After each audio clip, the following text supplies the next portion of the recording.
number 1 मा रहेको छ 452 टाइम्स 250 चाहिँ अब चाहिँ हामीले यसले चाहिँ मल्टिप्लाई गर्नुपर्ने हुन्छ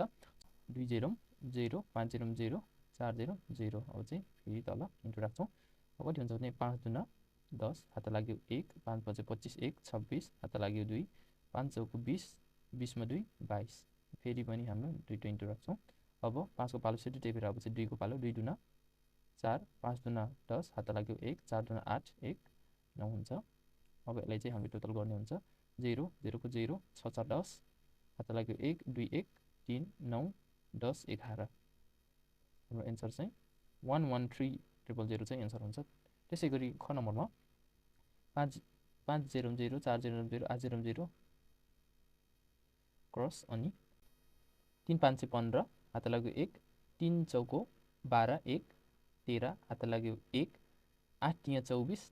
1 25 अब चाहिँ हामीले सबैलाई प्लस गर्नेछौँ अब 0 प्लस 0 5 प्लस 0 5 3 प्लस 0 3 5 अनि चाहिँ लास्ट 2 2530 चाहिँ तपाईँहरूको एन्सर हुन्छ